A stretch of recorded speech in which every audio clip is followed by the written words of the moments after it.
and as if guided by a higher power, opened his mouth and spoke words of blessing to the Lord of righteousness. Lamech, the child's father, was struck with terror. Overcome by fear, he fled from his home and went in haste to his father, Methuselah. He cried out, "I have brought forth a strange son, one unlike any man. He bears the likeness of the sons of the God of heaven, and his nature is different from ours. His eyes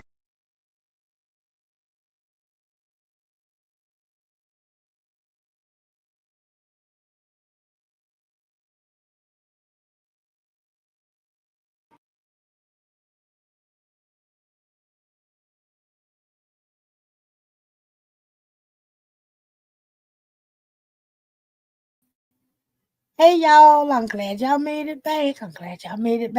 I think I got it. Yeah, I think I got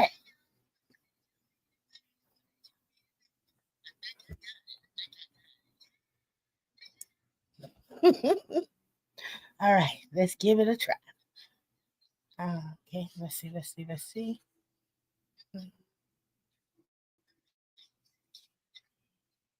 of a rose. His hair, long and white as wool, fell in soft waves, and his eyes were radiant and beautiful. When the infant opened his eyes, the light that poured from them illuminated the entire house, filling it with a brightness akin to the sun. In that moment, the child rose in the arms of the midwife, and as if guided by a higher power, opened his mouth and spoke words of blessing to the Lord of righteousness. Lamech, the child's father, was struck with terror. Overcome by fear, he fled from his home and went in haste to his father, Methuselah. He cried out, "I have brought forth a strange son, one unlike any man. He bears the likeness of the sons of the God of heaven, and his nature is different from ours. His eyes shine like the rays of the sun, and his face is full of glory. It seems to me that he is not of my blood, but of the angels. I fear that in his days great wonders will unfold upon the earth." Lamech, trembling, pleaded with his father, "Now I ask of you, go to Enoch, our ancestor, and seek the truth from him, for he dwells among the angels and will surely know what this means." Upon hearing these words, Methuselah set out to find Enoch, journeying to the very ends of the earth where he had heard Enoch resided. He called out with a loud voice, and Enoch, hearing him, came to meet him. "Behold, here I am, my son," said Enoch. "Why have you sought me?" Methuselah answered, "I have come to you with great anxiety. A vision has troubled me, and I am deeply disturbed. My son Lamech has had a child, but this child is unlike any other. His skin is whiter than snow and redder than the bloom of a rose. His hair is whiter than wool, and his eyes shine with the brilliance of the sun. When he opened his eyes, he lit up the entire house. He rose in the midwife's hands and blessed the Lord of heaven. Lamech, in his fear, fled to me, doubting that the child is his own, believing him to be in the likeness of the angels of heaven. I have come to you to learn the truth of this." Enoch listened and then spoke with solemnity. "The Lord is about to do a new thing on the earth. This I have seen in a vision. In the days of my father Jared, some of the angels of heaven transgressed the command of the Lord. They sinned and broke the law by taking human wives. With them, they bore children, committing great sin. Soon a great destruction will sweep over the earth, a flood that will last 1 full year, cleansing the land of its impurities. But this son who has been born to you, he shall be spared. He and his 3 children will survive when all other men perish. Giants shall walk the earth, born not of spirit but of flesh, and they will bring great punishment upon the world. Yet through it all, the earth will be purified of its corruption." Enoch continued, "Now go and tell your son Lamech that this child is indeed his own, born of his flesh. You shall name him Noah, for he will be left to you. and he and his sons will be saved from the destruction that is coming upon the earth for all the sin and unrighteousness that will culminate in his days. Enoch's voice grew heavier as he warned, but even after the flood, the earth will again fall into deeper wickedness, more than before. I know this, for I have seen the mysteries of the holy ones, revealed to me by the Lord. He has shown me, and I have read it in the heavenly tablets. The transgressions will continue, generation after generation, until finally, a generation of righteousness arises. When that day comes, all sin will be destroyed, and goodness will fill the earth. Enoch then turned to Methuselah. Go now, my son, and tell Lamech that this child is his, and that the words I speak are true. When Methuselah heard the words of his father, he returned to Lamech, telling him all that Enoch had revealed. Lamech named his son Noah, for it was foretold that Noah would bring comfort to the earth after the great destruction. In those days, Noah beheld the earth, and his heart grew heavy with sorrow. The ground beneath his feet had sunken, and he knew that destruction was near, inevitable. With a deep, trembling voice, he cried out, not once, but 3 times, "Hear me, hear me, hear me!" His plea echoed across the desolate lands as he sought the wisdom of his grandfather, Enoch, his soul burdened with dread.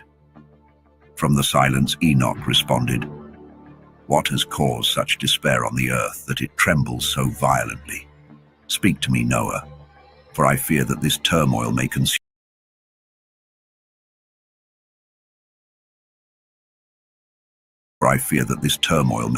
consume even me."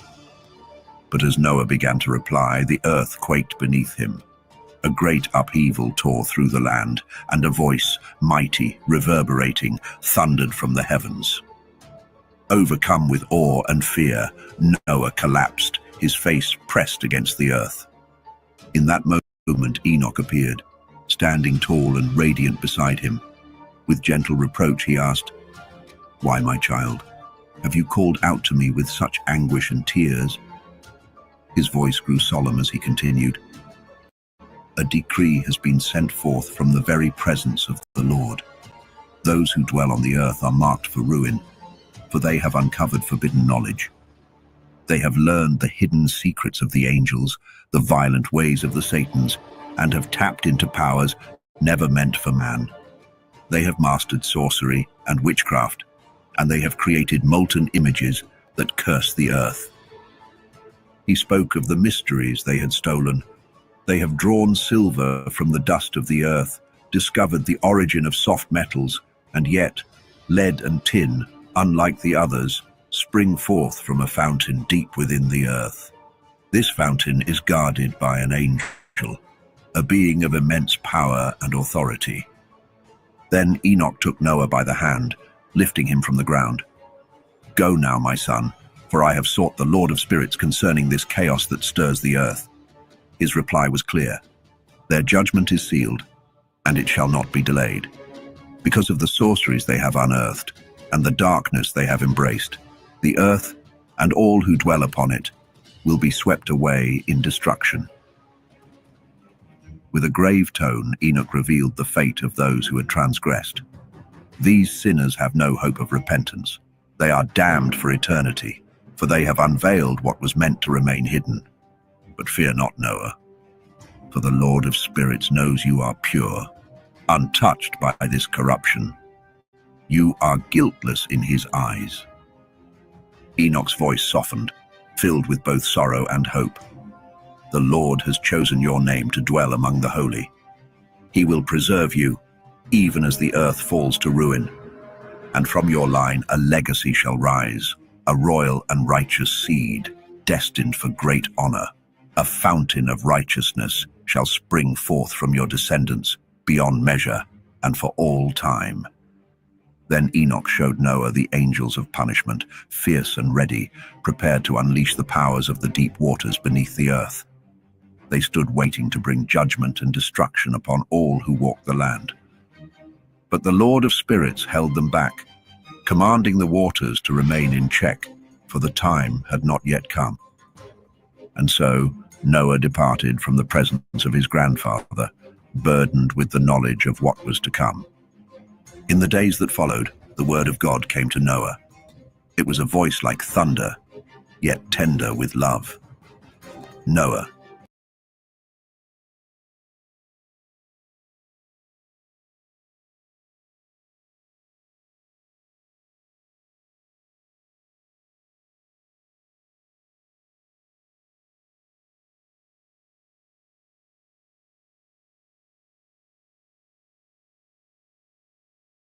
Sorry, y'all. They tried to pull a commercial on me. I had to skip it. And hey, everybody!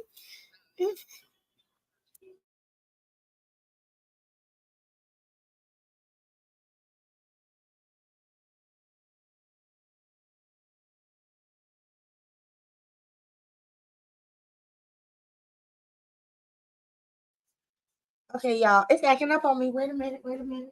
It's want to show off. Come on now. My internet good and strong. Don't play.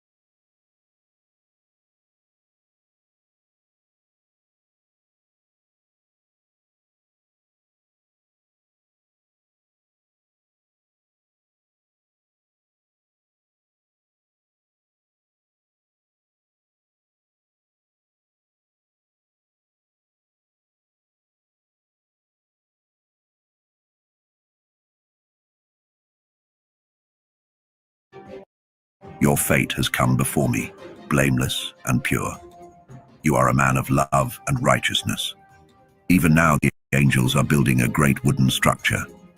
When their task is complete, I will lay my hand upon it and bless it. From this vessel, the seed of life will emerge, and the earth will be renewed. God's promise was firm. Your descendants shall be established forever. They will spread across the earth, not in desolation, but in abundance. They will be fruitful and multiply, and my blessing will rest upon them generation after generation. Then God spoke of the fallen angels. Those who have brought unrighteousness upon the earth will be cast into the burning valley, the same valley your grandfather Enoch once showed you. It lies in the west, among the mountains rich with gold, silver, iron, and the soft metals of tin and lead. There, a great upheaval will take place, the very waters themselves convulsing with fire. The molten metal will pour forth, and from it will rise a stench of sulfur, joining the burning waters of the valley where the fallen angels are condemned. Noah saw the vision clearly, a valley of fire and flowing streams of molten metal, where those who led mankind astray would be punished for all eternity. But the waters that flowed through the valley would also serve a strange dual purpose. For the kings and the mighty, those who still walked the earth in pride, the waters would bring healing to their bodies. Yet even as their flesh was soothed, their spirits would be tormented, for they had denied the Lord of spirits. Each day they would see their punishment, and yet refuse to believe in his name. As the flames consumed their bodies, the torment of their spirits would grow, changing forever, in proportion to their suffering. Before the Lord of spirits, no word would go unjudged. Their fate was sealed, for they had followed the desires of their flesh and denied the Spirit of the Lord. In that day, the waters themselves would transform. When the fallen angels were punished in the fiery streams, the waters would grow cold. The springs of healing would turn bitter, and those who once sought refuge in their warmth would find only ice. Noah heard the archangel Michael declare, "This judgment upon the angels is a testimony for the kings and rulers of the earth. They have sought these waters for the healing of their bodies, but they will not see, nor will they believe that these same waters will one day burn with unquenchable fire, a fire that will consume them for eternity." In the aftermath of the judgment, my revered grandfather Enoch, with deep solemnity, bestowed upon me the sacred teachings inscribed in the Book of Parables. He meticulously gathered these ancient secrets and revealed them to me with reverent care, as though offering a priceless heirloom of divine wisdom. On that fateful day, Michael, the archangel of might and justice, turned to Raphael and spoke with a voice laden with dread and awe. "The weight of the Spirit, the severity of the judgment upon the hidden truths, is almost too much to bear," he said. "Who among us can endure such a profound and fierce judgment, a judgment so consuming that it causes even the steadfast to melt away?" With troubled resolve, Michael addressed Raphael once more. "Who among the heavenly hosts can remain unmoved by the anguish of this decree? How can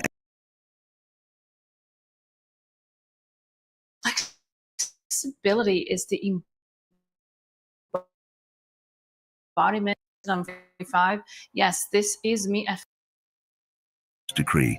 How can any heart remain unshaken by the severity of the judgment that has been pronounced upon those who have led the earth astray?" When Michael stood before the Lord of Spirits, he declared with unyielding resolve, "I will not advocate for them before the Lord, for the anger of the Lord of Spirits burns fiercely against them. They have assumed the place of the Lord, usurping his authority. Therefore, all that was hidden, all that was kept from them, shall now be laid bare, and their fate is sealed for eternity. Neither angel nor man shall share in this judgment. They alone shall bear the weight of their eternal damnation. In the wake of this divine judgment, terror shall grip the hearts of the angels, who will tremble at the sight of the revelations they have shown to mankind. They will be the harbingers of fear, their own names whispered with dread among the earth's inhabitants. Behold the names of these angels, each a bearer of dark secrets and destruction. The first, Samjaza, the second, Artakifa, the third, Armen, the fourth, Kokabel, the fifth, Turael, the sixth, Rumjal, the seventh, Danjal, the eighth, Nekael, the ninth, Barakel, the 10th, Azazel, the 11th, Maros, the 12th, Batarjal, the 13th, Busasejal, the 14th, Hananel, the 15th, Turel, the 16th, Simapeziel, the 17th, Jetrel, the 18th, Tumael, the 19th, Turel, and the 20th, Rumael, and Azazel once more as the chief among them. These are the leaders of the angels, commanding over hundreds, fifties, and tens. Their names are etched in infamy. The first among them was Jekon, the one who led astray all the sons of God, bringing them down to the earth and leading them into the arms of mortal temptation through the daughters of men. The second, Asbael, imparted to these divine beings wicked counsel, guiding them into impurity by defiling themselves with human flesh. The third, Gadrael, revealed to humankind the grievous instruments of death, the blows and tools of demise, from shields to swords. He led Eve astray and showed mankind the implements of war and destruction, thus perpetuating suffering on the earth. The fourth, Penimu, imparted the knowledge of bitter and sweet, unveiling the secrets of wisdom that led humanity into sin through the invention of writing, an art that has caused untold transgressions from ages past until the present day. For men were never meant to validate their actions with ink and parchment. They were created pure and righteous, unmarred by the destructive knowledge that now consumes them. The fifth angel, Kasdejar, unveiled to humankind the malevolent strikes of spirits and demons, including the fatal smitings of the unborn in the womb, the serpent's bites, and the harms caused by the scorching heat.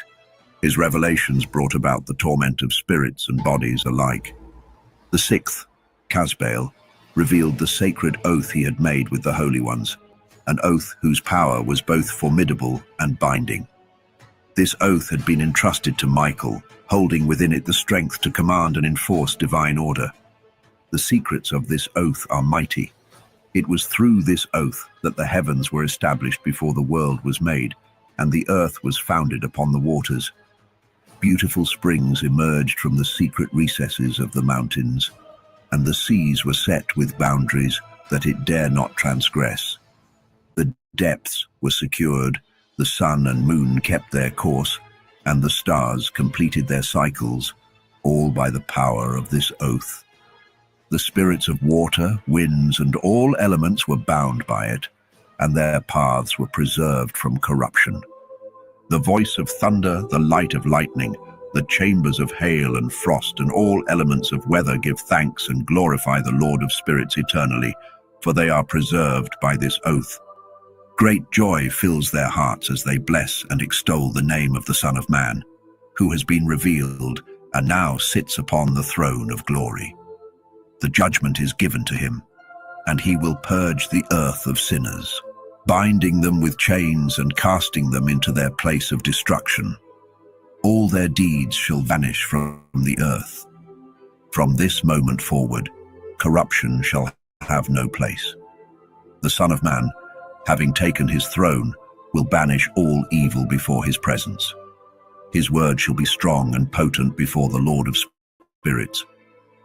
And it came to pass that during his earthly life, Enoch's name was exalted and raised to the attention of the Son of Man and the Lord of spirits, surpassing all those who dwelt upon the earth. In a grand celestial ascent, he was lifted upon the chariots of the Spirit, and as his name ascended, it gradually faded from among them. From that moment, Enoch was no longer counted among the mortal realm. Instead, he was placed between the two great winds, between the north and the west. There, the angels meticulously measured the domain allotted for the elect and the righteous. In that sacred space, he beheld the ancient patriarchs and the righteous, those who from the dawn of creation had resided in that exalted realm. It was after this momentous event that Enoch's spirit was transported to the heavens, ascending to the divine realms. There, he beheld the holy sons of God, stepping upon fiery paths. Their garments gleamed white, and their faces radiated with the brilliance of freshly fallen snow. He saw two streams of fire, their light akin to the hue of hyacinth, and overwhelmed by the vision, he fell prostrate before the Lord of spirits. The archangel Michael, one of the exalted archangels, took him by his right hand, lifting him gently and guiding him through the divine mysteries. Michael revealed to him the hidden secrets of righteousness and the ultimate truths of the cosmos. He was shown the secrets of the farthest reaches of heaven, the chambers of the stars, and the pathways of the luminaries, all proceeding in divine order before the holy ones. Enoch's spirit was then translated into the heaven of heavens, where he beheld a magnificent structure composed of crystal-clear substances. Within this celestial edifice, tongues of living fire danced between the crystalline walls. He witnessed the girdle encircling this fiery house, adorned with streams of living fire flowing from all four sides. Seraphim, cherubim, and Ophanim, celestial beings who neither slumber nor rest, stood in vigilant guard around the throne of divine glory. Enoch beheld an innumerable host of angels, thousands upon thousands, and 10,000 times 10,000, encircling the divine house. Among them were Michael, Raphael, Gabriel, Phanuel, and other holy angels of the highest order, all moving in and out of that sacred place. From that celestial abode emerged Michael, Gabriel, Raphael, Phanuel, and countless holy angels. Accompanying them was the head of days, his head radiant and pure as wool, his attire beyond description. Overwhelmed, Enoch fell on his face, his entire body slackened. and his spirit was transformed. In this state of divine ecstasy, he cried out with a mighty voice, imbued with the spirit of power, and he blessed, glorified, and extolled the Lord of spirits. The blessings that flowed from Enoch's lips were received with great favor by the head of days. The head of days, accompanied by Michael, Gabriel, Raphael, Phanuel, and an uncountable multitude of angels, approached him. In a voice filled with reverence, the angel spoke to him.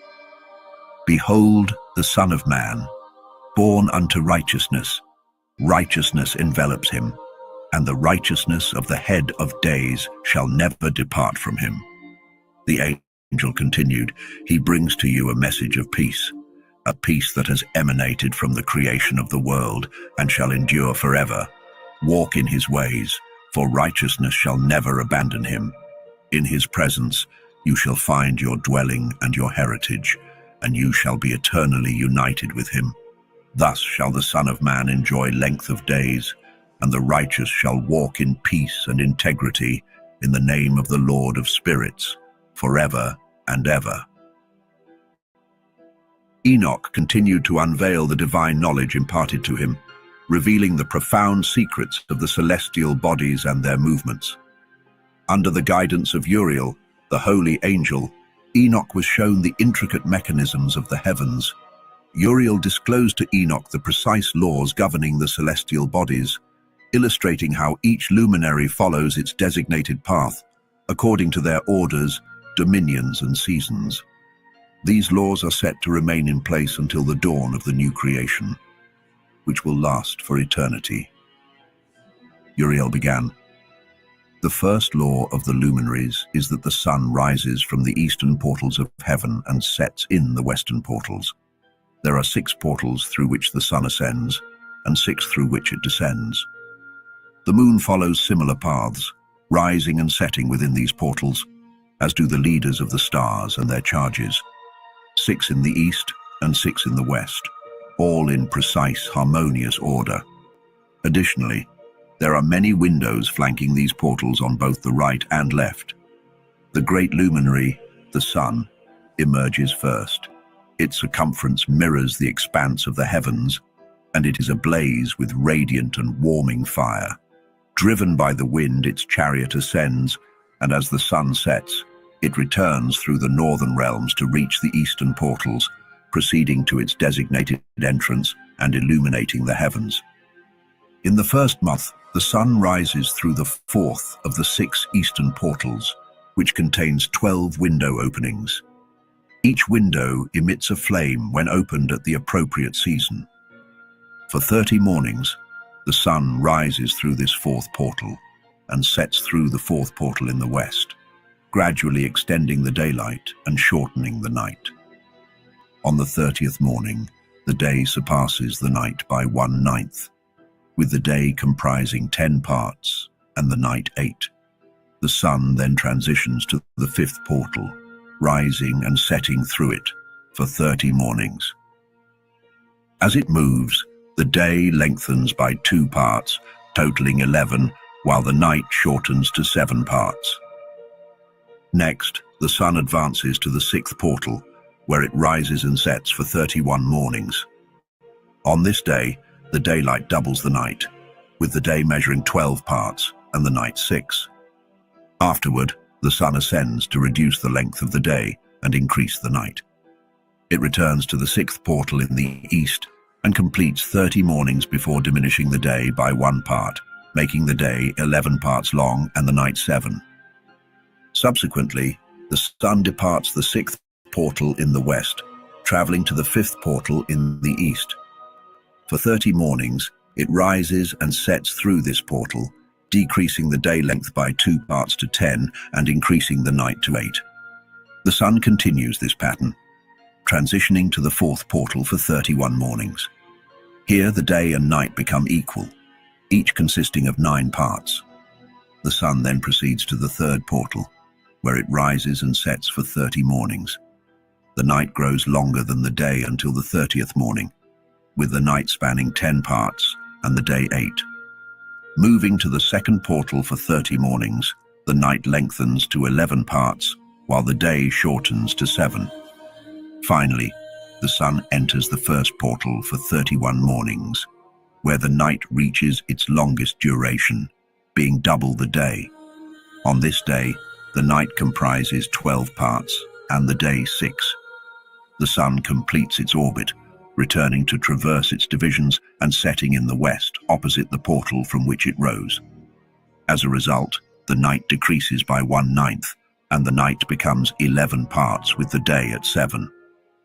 The sun then re-enters the second portal in the east, following its established path for 30 mornings, rising and setting as before. This causes the night to shorten to 10 parts while the day extends to 8. Subsequently, the sun rises from this portal and sets in the west, eventually returning to the third portal for 31 mornings, where the day and night are equal at 9 parts each. Thus, the cycle completes with a year totaling 364 days. Uriel also showed Enoch the laws governing the moon, the smaller luminary. The moon's circumference, akin to the expanse of heaven, is driven by the wind, and its light is granted in precise measure. The moon rises with a 14th part of its light, Uriel explained, and it continues to grow until the 15th day, when it is fully illuminated. After reaching its fullness, it begins to wane, reducing its light in a precise sequence. This pattern repeats consistently, with the moon completing its cycle in alignment with the sun. In this way, the movements of the moon ensure that the years are accurately measured, maintaining the balance and order of time. Uriel showed Enoch the movements and positions of all the celestial bodies, including the sun, moon, and stars. Each of them follows a fixed path, obeying the commands set by the Lord of Glory, who established them to rule over the heavens and the earth. The angel Uriel then explained the 12 portals located around the sun's chariot. From these portals, rays of sunlight emerge, providing warmth to the earth. He also revealed the portals from which the winds and dew flow, explaining how these forces control the daily and seasonal cycles. There are 12 portals in total, which are used by the sun, moon, and stars to maintain the natural order of the cosmos. Uriel showed how the balance between light and darkness, warmth and cold, prosperity and desolation is sustained by the Creator's design. Finally, Uriel demonstrated the workings of the winds that come from 12 portals around the edges of the earth. These winds bring different outcomes, ranging from blessings and abundance to destruction and desolation. The east wind carries drought and heat, while another from the east brings rain and fertility. The north winds deliver cold and snow, while the winds from the west bring mixed conditions. The laws of the heavens were unveiled before my eyes, Enoch declared, his voice filled with awe. I saw how every star, every planet, and every force of nature moves with perfect precision, following the path assigned to them, maintaining the delicate harmony and balance of all creation. In those days, Uriel spoke unto Enoch, saying, Behold, I have revealed all to you, O Son of Man. I have unveiled the hidden mysteries of the sun and the moon, the sacred leaders of the stars of the heavens, and all those celestial beings who govern their movement, their duties, and the appointed times of their rising and setting. And as he spoke, a shadow seemed to loom over the days of the future, and he declared, In the days when the hearts of men have turned cold, the years shall be shortened, and the earth itself will grieve. The fields and lands that once teemed with life will falter, and the seeds sown will delay their growth. All things that dwell upon the face of the earth shall be altered. Their times will be no more as they once were. The rain, which once fell as a gift from the heavens, shall be withheld, and the skies shall close themselves in silence. As the angel's voice echoed through the winds of prophecy, the sorrow of the earth became clearer.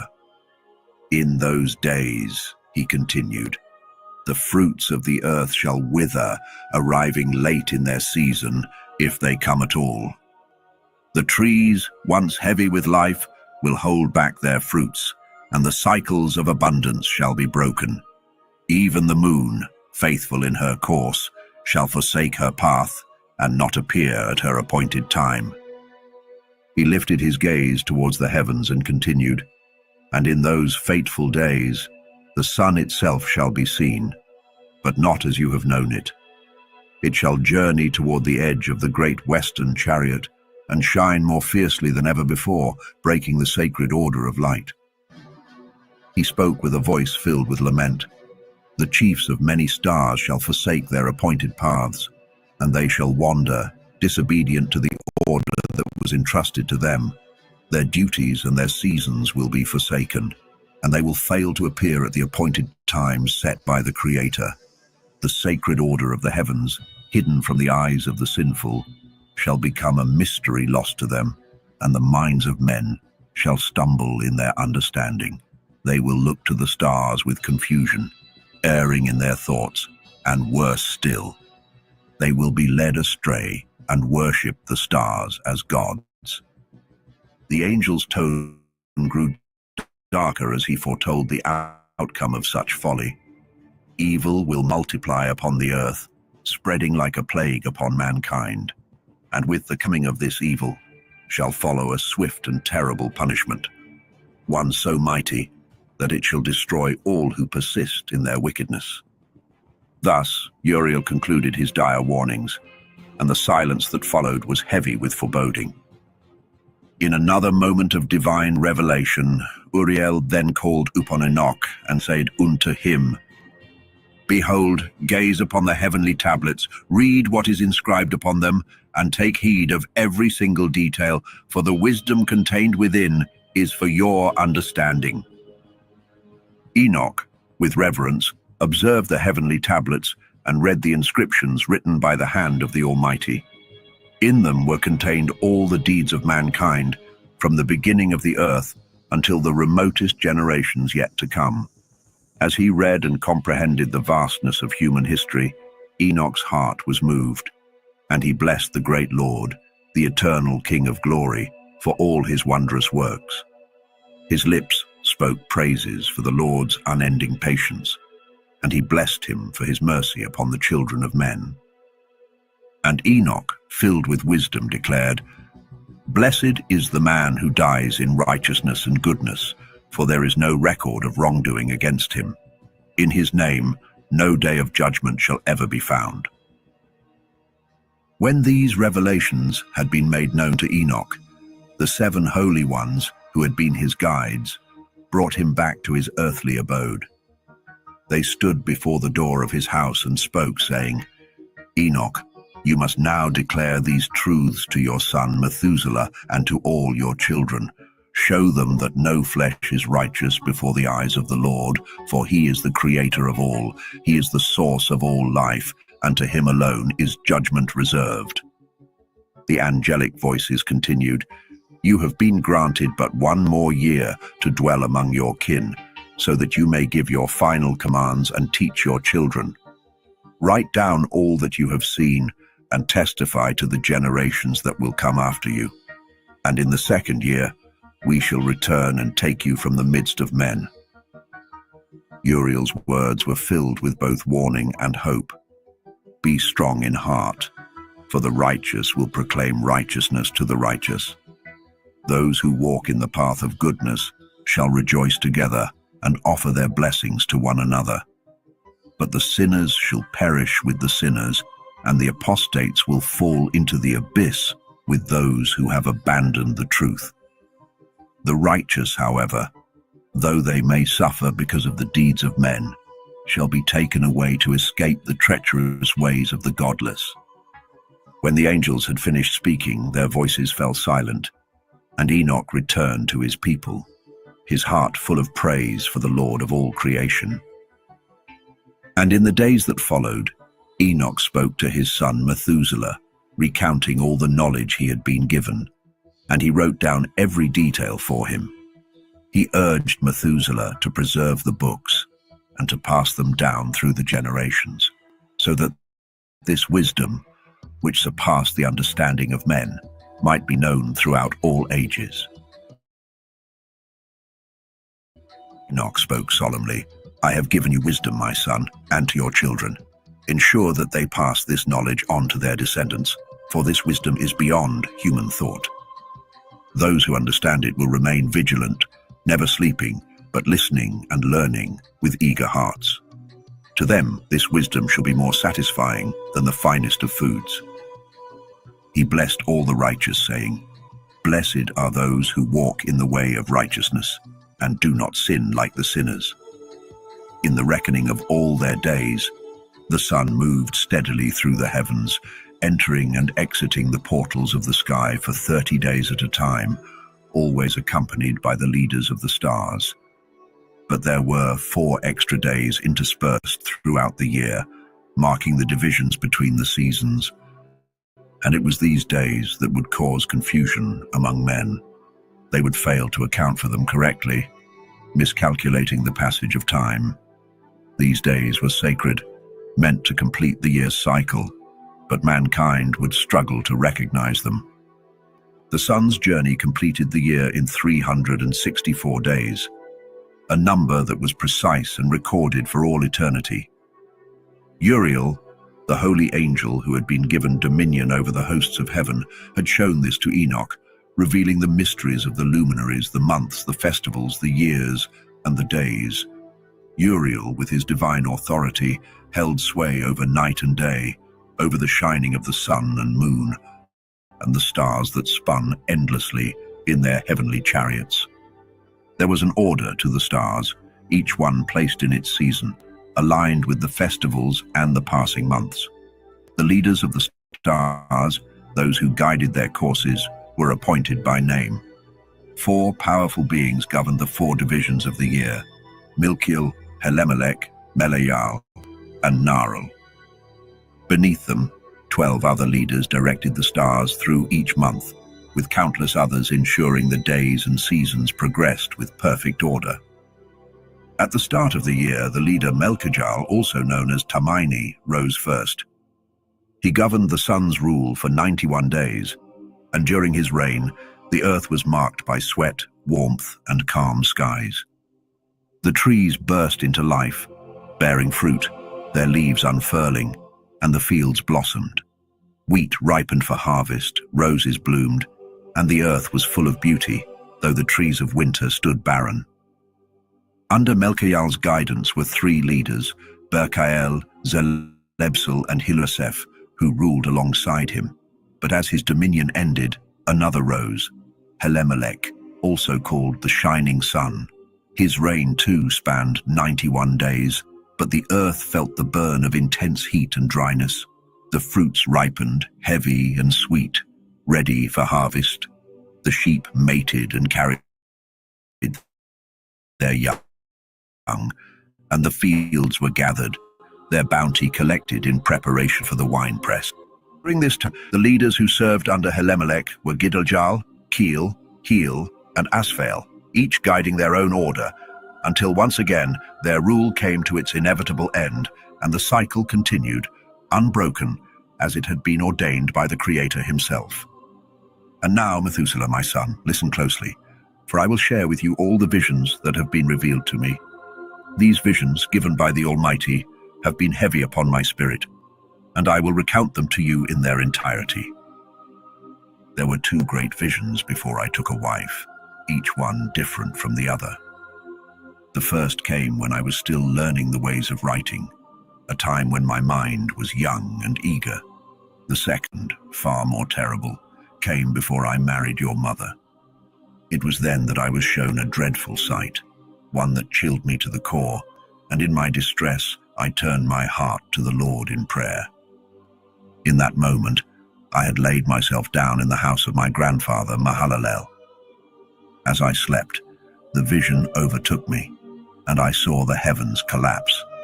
The very firmament above us was torn away. It fell, plunging to the earth with an overwhelming force. And when it struck the earth, I watched in horror as the ground opened into a vast abyss. The mountains, once steadfast and towering, were hurled upon each other, one upon the other, while the hills sank into the depths. Even the great trees, rooted in the earth since ancient times, were ripped from their foundations, cast into the abyss below, as if they were nothing. And then, from the depths of my soul, a word arose, and my mouth was filled with a cry. I lifted my voice and shouted, "The earth is destroyed." At that moment, my grandfather Mahalalel awakened me from my slumber, hearing my cries. He spoke to me with great concern. "Why do you wail so, my son? What has caused this lamentation within you?" I told him of the vision that had been shown to me, every dreadful detail of it.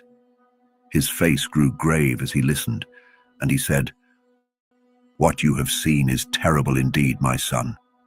Your dream vision reveals the hidden secrets of the world's sin, and the weight of this sin will drag the earth into the abyss. It shall be destroyed with a mighty destruction." He looked at me with urgency and said, "Now rise, my son, and petition the Lord of glory, for you are faithful in his sight.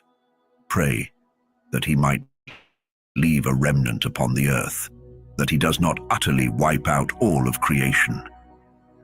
My heart trembled at his words, and he continued, "For from the heavens this destruction will come, and the earth will be consumed by it."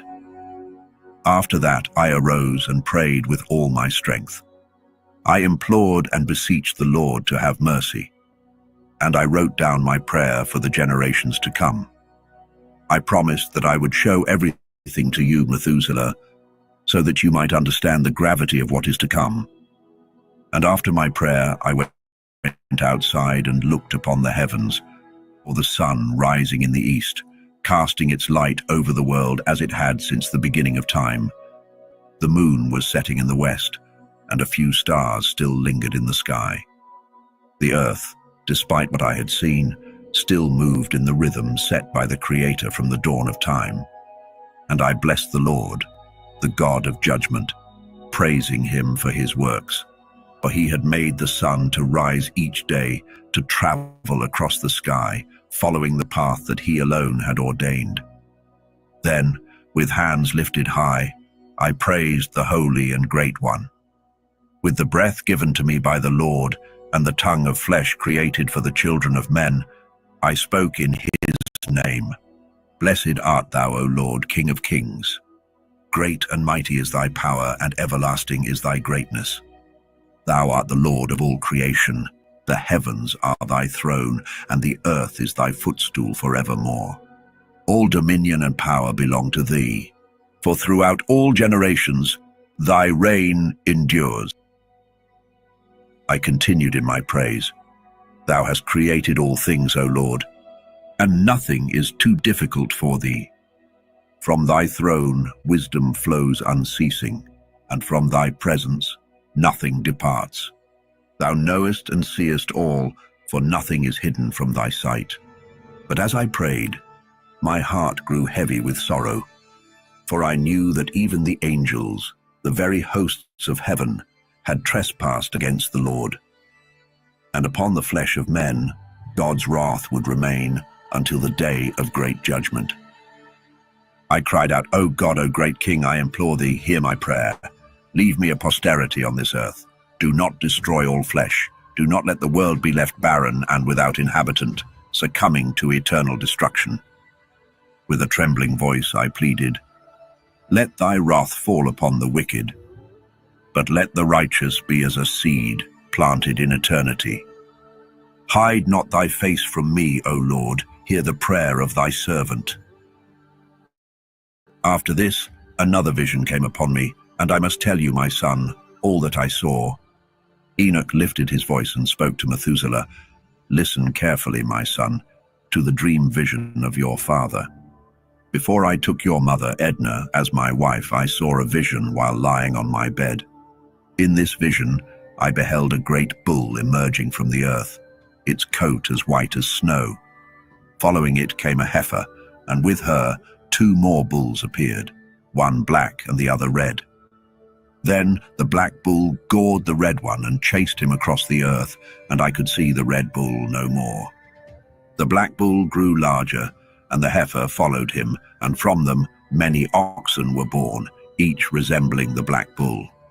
I saw that the first cow left the presence of the white bull to search for the red one, but she could not find him. Her grief was great, and she wept bitterly for him, her sorrow filling the earth. But in time the white bull returned to her, comforting her, and she wept no more. Afterward she bore another white bull, and from this bull came many more, black cows among them. I watched in my sleep as the white bull grew and became a mighty creature, larger and stronger than all the others. From him many more white bulls were born, each following the one before in great numbers. As I slept once more, my eyes beheld a vision of the heavens above, and I saw a star fall from the sky. It descended and mingled among the oxen, grazing and feeding alongside them. Then I observed the large, dark oxen, and I saw that they had all shifted their stalls and pastures, intertwining their lives. They began to dwell together as one. In another vision, I looked up again, and many stars descended from heaven, converging upon that first fallen star. These stars transformed into bulls and joined the cattle, pasturing among them. I watched in astonishment as these newly formed bulls extended their organs like horses and covered the cows of the oxen. From this union, the cows bore strange offspring, elephants, camels, and asses. Fear gripped all the oxen at the sight of these monstrous creatures. Terrified, they began to bite and devour each other, goring with their horns. The earth itself trembled with fear and fled from their presence. In the vision, I witnessed a terrible sight. These creatures began to gore and devour one another, and the earth cried out in anguish. I lifted my eyes once more to heaven, and in the vision, beings like white men emerged from the celestial realm. 4 of these beings stepped forward, accompanied by 3 others. The 3 who arrived last seized me by the hand, lifting me away from the earthly generations and elevating me to a high and lofty place. They showed me a towering structure that loomed above the earth, while all the surrounding hills appeared small in comparison. One of the beings said to me, "Stay here and watch everything that happens to these elephants, camels, and asses, as well as the stars and the oxen. Observe all that befalls them." In the vision, I saw one of the first 4 beings who had come forth. He seized the original star that had fallen from heaven, binding it hand and foot before casting it into a narrow, deep, and dreadful abyss. Then another being drew a sword and handed it to the elephants, camels, and asses. Armed with this weapon, they began to strike each other, causing the earth to quake with the intensity of their conflict. As I watched, one of the 4 beings who had descended from heaven began to hurl stones at these creatures. He gathered all the great stars whose organs resembled those of horses, bound them hand and foot, and cast them into the same abyss of the earth, leaving them confined and helpless. One of the 4 beings approached the white bull and revealed a profound secret to him, causing no fear. The bull, transformed into a man, constructed a magnificent vessel for himself and dwelled within it. Alongside him, 3 other bulls took refuge in the vessel, their presence shielded within. Once more, I directed my gaze toward the heavens and beheld a towering roof, adorned with 7 torrents of water. These torrents poured forth an abundance of water into a vast enclosure. I looked again, and fountains erupted on the floor of that great enclosure, causing the water to rise and swell. The enclosure gradually filled with water until it was entirely submerged. As the water deepened, darkness and mist thickened. The water crested above the enclosure's height and began to overflow, covering the earth beneath. All the cattle within the enclosure were gathered together, and I watched as they sank, consumed by the rising waters and perished within their depths. The vessel, however, remained afloat, while all the oxen, elephants, camels, and asses sank beneath the water, disappearing from sight and meeting their doom. In the vision, I saw the torrents recede from the towering roof, revealing the earth's surface. Chasms were filled, and new abysses opened up. The waters drained into these new chasms, making the earth visible once again. The vessel settled on solid ground as darkness receded and light emerged. The white bull, now a man, emerged from the vessel, along with the 3 bulls who had accompanied him.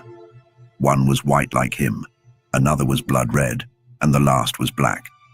The white bull departed from them. The bulls began to create beasts of the field and birds, leading to the emergence of diverse species: lions, tigers, wolves, dogs, hyenas, wild boars, foxes, squirrels, swine, falcons, vultures, kites, eagles, and ravens. Among these, a new white bull was born. Conflict arose among these creatures, but the newly born white bull fathered a wild ass and another white bull. The wild asses multiplied from this lineage. The bull, born from the first white bull, sired a black wild boar and a white sheep.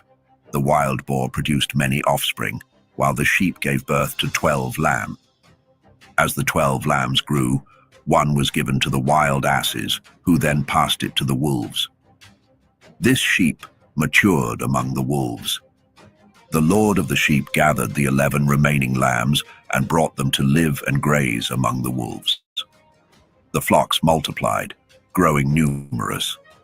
The wolves, terrified of the increasing sheep, oppressed them fiercely, destroying their young and casting them into a river of great waters. The sheep cried out in anguish over their lost young and pleaded with their lord. One sheep, having escaped the wolves, fled to the wild asses. I witnessed the sheep's lament and their fervent pleas to their lord, who descended from his exalted dwelling in response. He called the sheep that had escaped and instructed it to warn the wolves not to harm the sheep.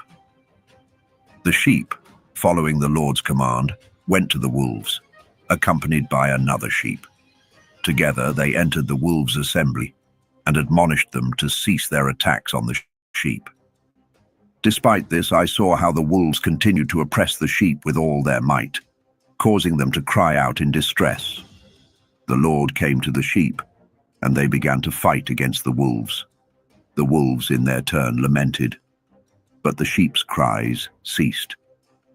I observed as the sheep left the wolves behind, while the wolves, blinded and enraged, pursued them with relentless vigor. The Lord of the sheep led them, his presence radiant and awe-inspiring. All the sheep followed him, their faces illuminated by his glory. The wolves chased the sheep until they reached a vast sea. The sea parted, standing as walls of water on either side, with their Lord guiding them and placing himself between the sheep and the wolves. As the wolves, unable to see the sheep, ventured into the sea, they followed them into the midst of the waters, their pursuit unceasing. As the wolves caught sight of the Lord of the sheep, they turned in terror to flee from his formidable presence. The sea, however, gathered itself and returned to its original state. The waters surged and rose, ultimately engulfing the wolves.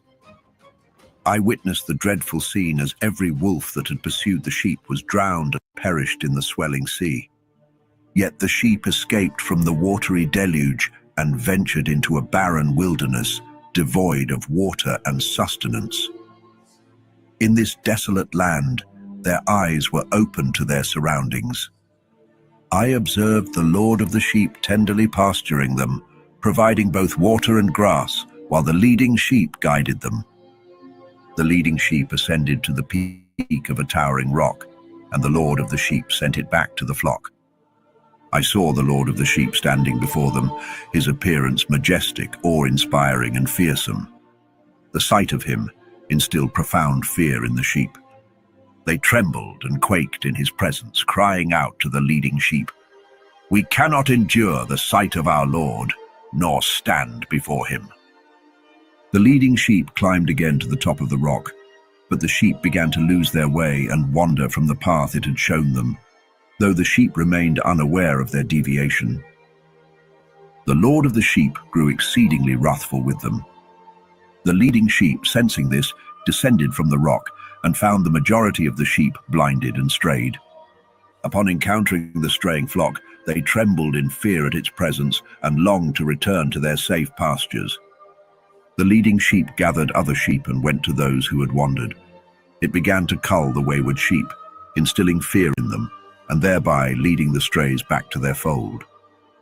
In the vision, I saw the leading sheep transform into a man and construct a grand house for the Lord of the sheep, placing all the sheep within it. I saw how the sheep met with the leading sheep that had become a man, who then fell asleep. The grand sheep perished, and smaller ones rose in their stead, leading the flock to a new pasture and a flowing stream of water.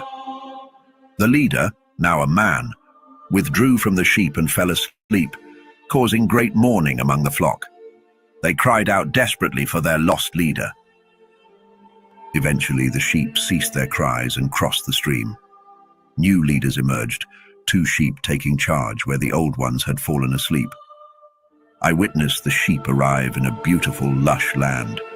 The sheep thrived and were satisfied in this pleasant place where the house stood among them. At times their vision was clear, and other times it was obscured, until a new sheep arose to lead them, restoring their sight. As the sheep faced challenges from dogs, foxes, and wild boars, the Lord of the sheep raised a ram from their midst to lead them. The ram fought fiercely against the predators, ultimately destroying them all. However, the ram that had once been glorious grew corrupt and began to assault and trample the sheep, misusing its power. The Lord of the sheep appointed another lamb, transforming it into a ram to replace the fallen leader. This new ram became the prince and leader of the sheep. But during these events, the sheep continued to suffer from oppression by the dogs. The first ram pursued the second, but the second ram fled in fear. Eventually, the dogs overpowered and brought down the first ram. The second ram then took charge, leading the sheep. The flock multiplied and grew, while the predators fled in fear before the ram's might. The ram defeated the wild beasts, which no longer had power over the sheep. The ram fathered many sheep before falling asleep. A young sheep then succeeded him as ram and became the new leader. The house grew large and expansive, built for the sheep, and a towering structure was erected for the Lord of the sheep. This house, though low, was overshadowed by the grand tower where the Lord resided, and the sheep provided a full table before him. Yet I saw that once again the sheep strayed and forsook their house. The Lord of the sheep sent emissaries from among them, but these were slain by the sheep. One emissary survived and cried out over the flock, but the Lord saved it and brought it to me to dwell there. Many other sheep were sent to lament and testify to the flock, but when they abandoned the Lord's house and tower, they fell away completely. Their eyes were blinded, and the Lord wrought great slaughter among them until they invited their own ruin. He delivered them into the hands of lions, tigers, wolves, hyenas, foxes, and all wild beasts, who tore the sheep to pieces. The Lord abandoned the house and tower, leaving the sheep at the mercy of the wild beasts. They were ravaged and devoured. In my distress, I cried out with all my strength, pleading with the Lord of the sheep to intervene as the wild beasts continued to devour his flock. Yet the Lord of the sheep remained unmoved, even as he watched the devastation unfold before his eyes. He rejoiced in their being devoured, swallowed, and plundered, leaving them at the mercy of the ravenous beasts. Then he summoned 70 shepherds and handed the sheep over to them, commanding them, "Each of you shall now tend to the sheep and do everything I instruct you. I will give you a specific number of sheep, and you are to destroy only those I command you to." He entrusted the sheep to their care. But he also called upon another and said, "Observe everything the shepherds do to the sheep. Watch closely, for they will destroy more than I have ordered. Record every excess and all the destruction they commit. Note how many perish by my decree, and how many fall by their reckless will. Document the wrongdoings of each shepherd." And to this observer he added, "Do not reveal this to the shepherds, neither warn them nor speak to them of their misdeeds. Simply write down every sheep they destroy and present the full account to me." In time, the shepherds began to tend the sheep, but they slaughtered far more than they were instructed. They handed the sheep over to the lions and other wild beasts. The lions and tigers tore through the sheep, devouring them in great numbers. Even the wild boars feasted on them. And the shepherds set fire to the tower and brought the house of the sheep crashing down. Sorrow weighed heavily upon me as I gazed upon the ruins of the tower. For the house of the sheep lay in rubble, and I could no longer tell if any of the sheep had managed to return to it. The shepherds and their accomplices continued to surrender the sheep to the wild beasts, each receiving a fixed number. Meanwhile, the observer faithfully recorded in his book how many sheep each shepherd destroyed, and many more perished than was decreed. I could not contain my grief, and I wept bitterly for the slaughtered sheep. In my vision I saw the one who kept the record bringing the book before the Lord of the sheep. Every name, every act of destruction was written down, and the book was laid before him. The Lord read it, sealed it, and set it aside. I continued to watch as the shepherds pastured for 12 more hours.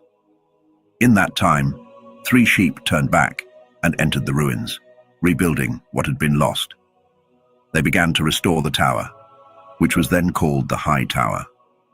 They also set a table before it, but the bread they placed upon it was defiled, impure. Yet throughout all this, the eyes of the sheep remained blinded, and so too were the eyes of their shepherds. The sheep were delivered into the hands of their shepherds, only to be trampled and devoured. The Lord of the sheep, however, remained unmoved, even as his flock was scattered across the fields and mingled with the wild beasts. The shepherds made no effort to save them. Once again, the observer who had written down all these things took the book and brought it before the Lord of the sheep. He pleaded earnestly on behalf of the sheep and testified against the shepherds, laying bare their many transgressions. The Lord accepted the book and placed it beside him before the observer departed. I saw that 35 more shepherds were appointed to pasture the sheep, each fulfilling their term. As before, others took over when their time was up, continuing the cycle. Then I saw the sky darken as flocks of birds descended upon the sheep, eagles, vultures, kites, and ravens. But it was the eagles who led the assault. They began to feast on the sheep, tearing at their flesh and gouging out their eyes. The sheep cried out in agony as their bodies were devoured, and I, in my sleep, wept and mourned for the shepherds who had been entrusted with their care. The dogs, eagles, and kites continued their feast, leaving no trace of flesh, skin, or sinew. Only the bare bones of the sheep remained, and even those bones crumbled to the earth as the sheep dwindled in number. I watched as 23 more shepherds took up their duties, each fulfilling their period, spanning 58 more times. But amidst this horror, new lambs were born to the white sheep. Their eyes opened, and they began to cry out to the rest of the flock. Though the lambs called to their elders, the older sheep were deaf to their pleas, their ears blind to the truth. Then I saw the ravens swoop down upon the lambs. One lamb was seized, dashed to the ground, and devoured. Yet despite this, horns began to grow upon the lambs, though the ravens tried to tear them down. In time, one sheep sprouted a great horn, and its eyes were opened fully. This sheep turned and gazed upon the others, crying out to them.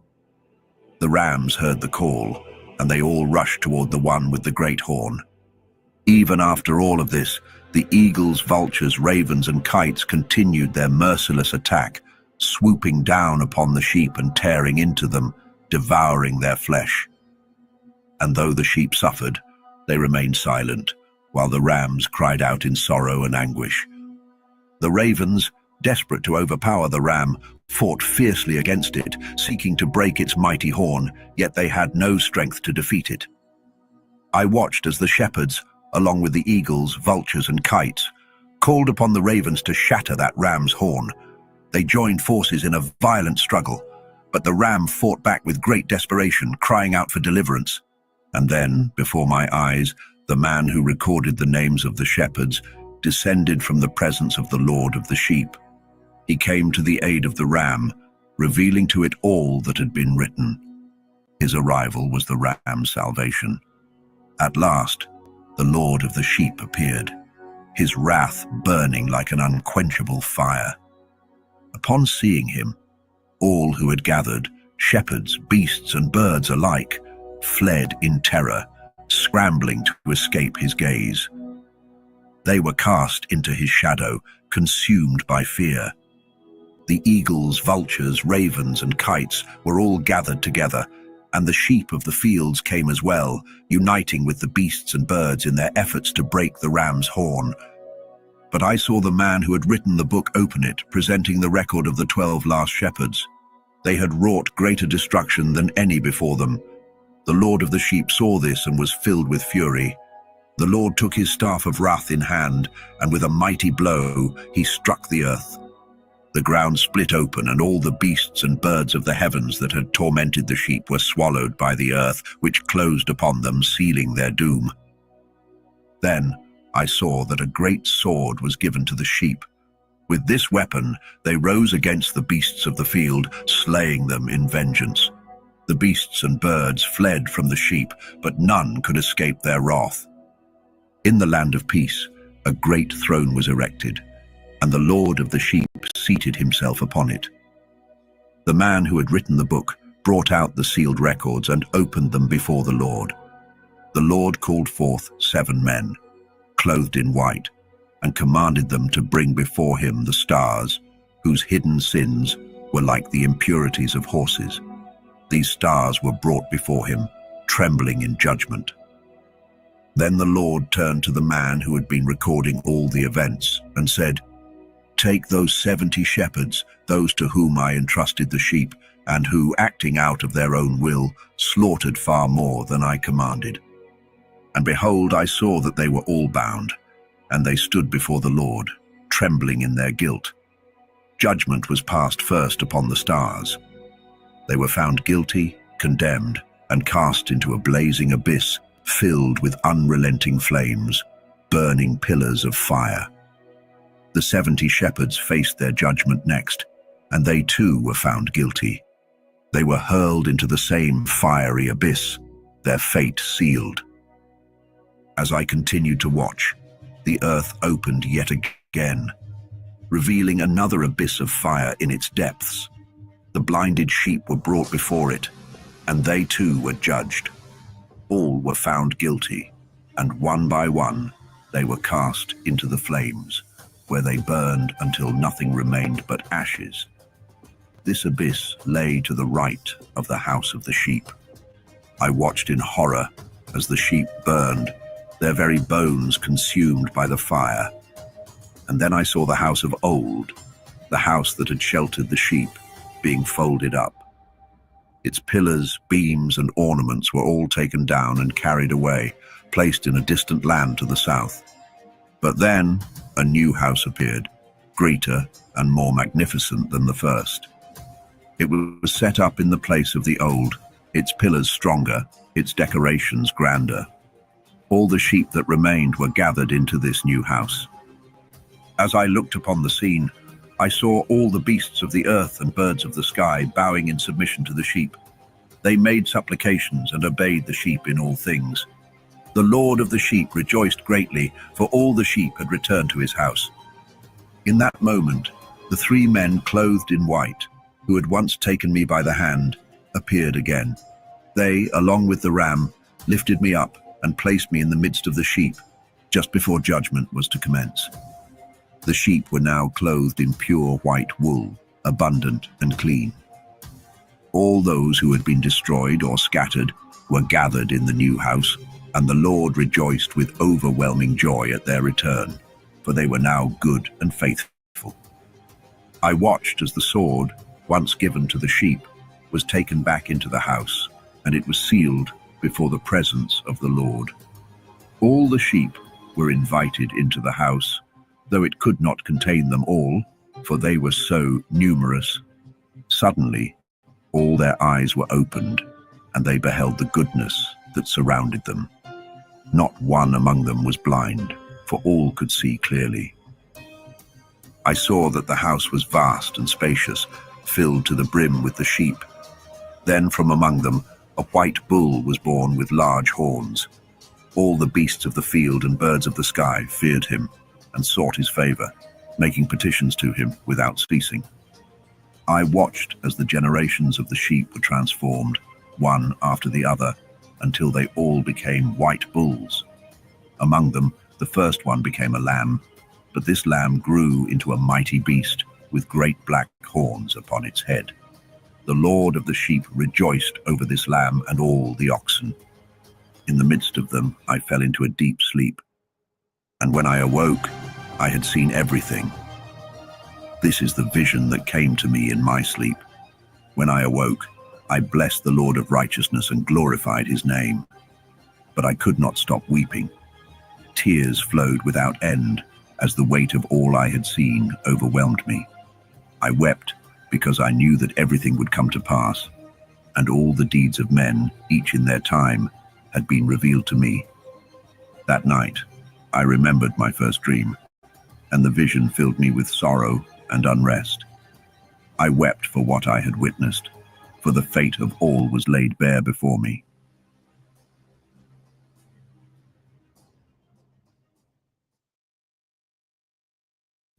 You probably know Vistaprint for business cards, but did you know we print everything you need to brand your business? We print banners and signs that help you stand out, and must-have merch like tote bags, t-shirts, and hoodies. Right now, new customers can get 5% off with code NEW25, because if you need it, we print it at Vistaprint.com.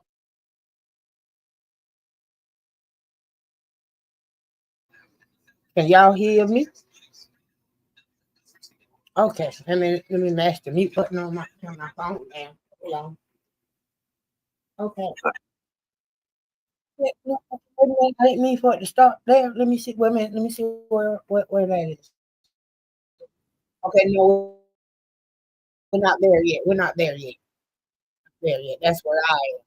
We're not there yet. Let me stop that. Okay, y'all. Can y'all hear me? I hope y'all can hear me. I hope so. That was part 2 and of the book of Enoch.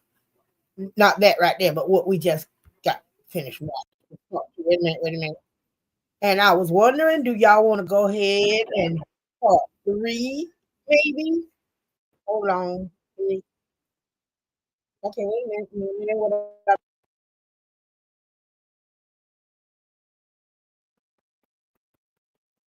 Wait a minute.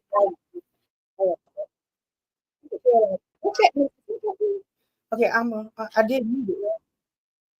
Okay, let me remove that from the screen. Do y'all want to go with part 3? Next week, we'll go. This is a live going. Somebody got live. If not, we'll go ahead and go with it. We'll go with part 3. Let me find it real fast.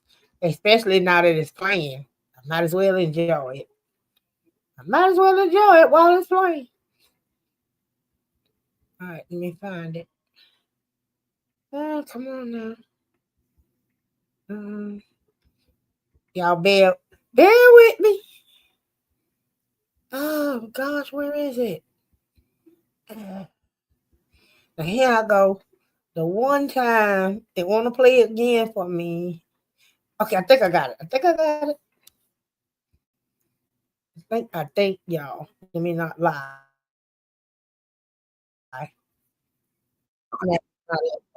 That's not it.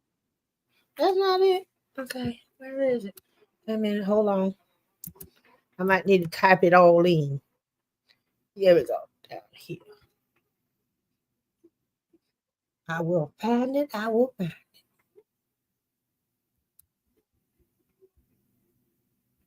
Don't pay me no mind, y'all. I'm slow. I'm new to this.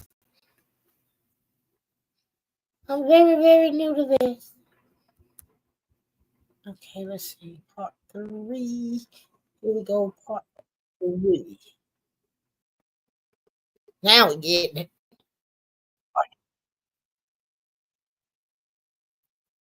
Okay, wait on me. Okay, let's start now. I ain't even done. Okay, wait a minute. All right, y'all. I'll start it back over.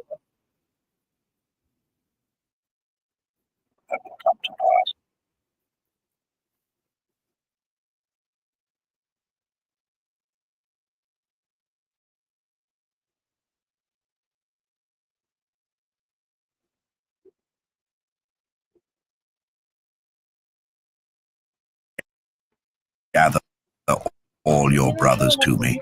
Summon the sons of your mother, for the word of the Lord calls me, and the Spirit has been poured out upon me. I must reveal to you everything that will come to pass, things that will shape eternity itself. And so Methuselah went and summoned all his brothers, assembling the entire family. They came before Enoch, the children of righteousness, their eyes filled with anticipation, awaiting his words. Enoch stood before them and spoke, his voice trembling with the gravity of what was to be said. Hear, my sons. Listen to the words of your father. Heed to the voice that speaks to you now, for I exhort you with all my heart. Love righteousness and walk in its ways. Do not approach righteousness with a heart divided, and do not align yourselves with those whose hearts are deceitful. Let righteousness be your guide. Let it lead you upon paths of goodness, for righteousness will be your faithful companion in a world darkened by sin. He looked into their faces, his voice growing sorrowful as he spoke of what he knew was to come. I have seen that violence will increase upon the earth. Great calamities will unfold, and all the wickedness of men will reach its peak. It will be uprooted, destroyed entirely. Yet once again, unrighteousness will rise, and sin,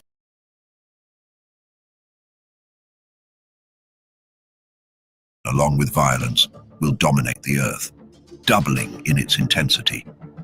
When sin and blasphemy spread like a plague, and violence in every form abounds, apostasy will grow unchecked. In those days, my sons, a great punishment will come from the heavens. The Holy Lord will rise in his wrath and descend to bring judgment upon the earth.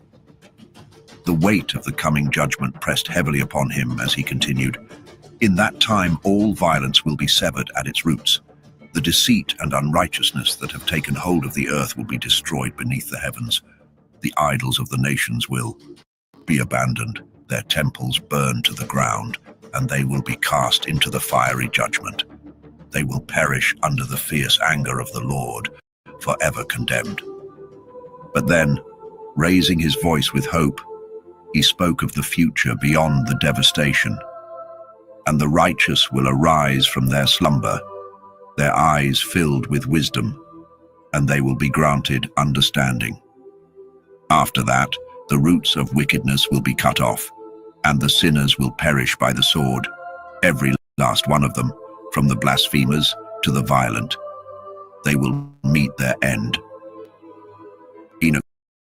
Sorry to ruin your groove. Isn't that the worst? What if I told you that there was a way for you to skip ads like this forever? This is Pi, and if it sounds familiar to you, it's probably because you've seen their ads everywhere, especially this one. It's a free Chrome extension that blocks ads. ENOCH paused for a moment, letting the silence fill the air before continuing. And in that time, a new week will begin. I got it fixed, y'all. The 8th week of righteousness. A sword will be given to execute justice on the oppressors, and the sinners will be handed over to the righteous. Through their righteousness, they will acquire homes, and a house of eternal glory will be built for the great King, a house that will stand forever. Then, in the 9th week, the righteous judgment will be revealed to the whole world, and all the works of the godless will disappear from the earth. The world will be written for destruction. His voice grew heavy as he spoke of the final judgment. After this, during the 10th week, in the 7th part, there will be the great eternal judgment. God will exact vengeance upon the fallen angels. The first heaven will pass away, and a new heaven will appear, brighter than before. The heavens will shine with a sevenfold light, and after this, there will be countless weeks, stretching into eternity. In those days, all will be goodness and righteousness, and sin will be no more, never to be spoken of again. Looking upon them with deep compassion, Enoch said, "Now I tell you, my sons, I will show you the paths of righteousness and the paths of violence. These I will reveal again, so you may know what is to come. Listen to me, my sons. Walk in the ways of righteousness.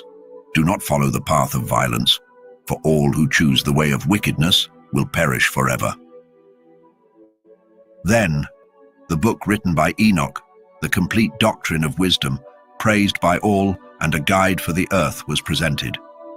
It was written for all his children who would dwell upon the earth and for the generations yet to come, those who would seek righteousness and peace.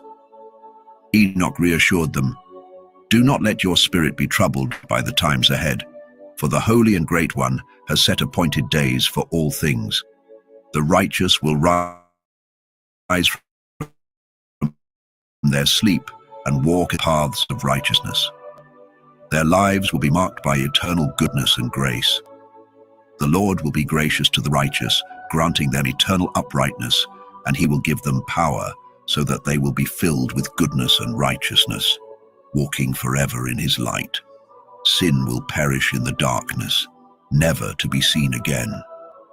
And so, Enoch began recounting the things revealed to him from the heavenly tablets. "Concerning the children of righteousness, the chosen of the earth, and the plant of righteousness I speak to you now. These truths I declare, having seen them in the vision from the heavens and learned them from the holy angels. I was born in the 7th of the 1st week, a time when judgment and righteousness still held sway. After me, in the 2nd week, great wickedness will arise, and deceit will flourish. It will be a time of endings, and though a man will be saved, unrighteousness will take root again, and laws will be made for the sinners." He continued to recount what was shown to him. In the 3rd week, at its close, a man will be chosen, and his descendants will become the plant of righteousness forever. In the 4th week, visions of holiness and righteousness will be granted, and a law will be established for all generations. In the 5th week, the house of glory and dominion will be built to stand forever. But in the 6th week, blindness will afflict all who dwell upon the earth, and their hearts will turn from wisdom. A man will ascend to heaven, and by the end of this week, the house of dominion will be consumed by fire, and the chosen race will be scattered across the earth. He spoke of the 7th week, filled with apostasy and wickedness. At its end, the elect of righteousness will be chosen to receive divine instruction, sevenfold wisdom concerning all of creation. And with great emotion, Enoch cried out, "Who among men can hear the voice of the Holy One without trembling? Who can think his thoughts or behold the vast works of the heavens? Who among mankind can know the breadth and length of the earth, or the measure of the stars? Who could understand the secrets of the heavens?" These mysteries were beyond human grasp, yet they had been shown to him, and now he passed them on to his children. "And in that final judgment," he concluded, "all will be laid bare, and righteousness will prevail forever." Enoch, with a voice full of urgency and a heart heavy with the knowledge of what was to come, addressed his sons. "My sons, I say to you now, love righteousness and walk in its ways, for the paths of righteousness are worthy of your trust. The ways of the unrighteous, however, will suddenly be destroyed. They will vanish as quickly as they appeared. To some men in a future generation, the paths of violence and death will be revealed, but the wise among them will keep far from such paths. They will not follow the road of destruction. But to you, my righteous children, I say this: do not walk in the ways of wickedness, nor tread upon the paths that lead to death. Keep your distance from them, for if you come near, you will surely be destroyed. Instead, choose a life that is set apart and walk in the ways of peace. In doing so, you will live, and your days will be prosperous. Hold fast to my words, keep them close in your hearts, and do not allow them to fade from your memory. I know that sinners will try to lead men astray, urging them to forsake wisdom, hoping to leave no room for her in their hearts. But do not give in to these temptations. Woe to those who build their lives upon unrighteousness and oppression, laying foundations of deceit. They will be suddenly overthrown, and peace will forever elude them. Woe to those who build their homes on sin. Their very foundations will be uprooted, and they will fall by the sword. And those who amass gold and silver unjustly will perish without warning. Woe to you, the rich. You have placed your trust in your wealth, but soon your riches will be stripped from you. You have forgotten the Most High in the days of your abundance. You have blasphemed and lived in unrighteousness, and now you are prepared for the day of slaughter, the day of darkness and the great judgment. I declare to you, the one who created you will bring you down. In the day of your fall, there will be no mercy, and Creator will find no compassion in your destruction. In those days, your righteous ones will stand as a reproach to you, sinners and godless alike. Enoch's heart grew heavy as he continued, "Oh, that my eyes could become a cloud of waters, so that I might weep for you, pouring down my tears as torrents from the heavens. Then perhaps I could find some rest from this anguish that burdens my soul. But who allowed you to practice such wickedness and heap reproaches upon yourselves? Judgment will soon overtake you, sinners. To you, my righteous children, I say this: do not fear the sinners, for the Lord will once again deliver them into your hands. You will execute judgment upon them according to your desires. Woe to those of you who pronounce curses that cannot be revoked. Your sins will distance you from healing, and no remedy will be found for you. Woe to those who repay their neighbors with evil, for you will be repaid in kind according to your wicked deeds. Woe to you, false witnesses, and those who deal in injustice. Your end will come swiftly, and you will perish without warning. Woe to you, sinners, who persecute the righteous. You will be handed over to judgment for your injustices, and the weight of your guilt will be unbearable." But as Enoch's voice rose once more, he turned to his faithful ones with words of hope. "Be hopeful, you who walk in righteousness, for soon the sinners will perish before you, and you will rule over them, fulfilling the desires of your heart. In the day when the wicked are brought low, your children will rise like eagles, soaring higher than vultures. You will find refuge in the crevices of the earth, in the clefts of the rock, and remain there forever, safe from the wicked. The world will groan and mourn because of you, but fear not. Healing will be your portion, and a radiant light will shine upon you. You will hear the voice of rest calling down from heaven, giving you peace. Woe unto you, sinners! Your riches may make you appear righteous, but your hearts betray you. Your wealth will stand as a witness against you, testifying to your evil deeds. Woe to you who consume the best of the land's harvest, who drink wine in excess, and who trample the lowly underfoot. Your judgment is near, and soon you will be consumed and wither away, because you have forsaken the fountain of life. Woe to you who work unrighteousness, deceit, and blasphemy. These will be remembered against you as a testimony of your evil. Woe to you, mighty ones who oppress the righteous with your strength. The day of your destruction is drawing near. Yet for the righteous, in those days, many good days will come, for their judgment will bring forth life and peace. The words of Enoch rang out, full of passion and sorrow, as he delivered his warnings to the sinners and the righteous alike.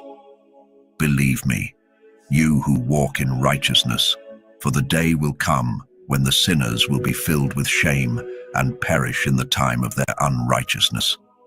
Know this, you sinners, the Most High remembers your destruction, and the angels in heaven rejoice over your downfall. What will you do on that day of judgment? Where will you run when you hear the cries of the righteous rising in prayer?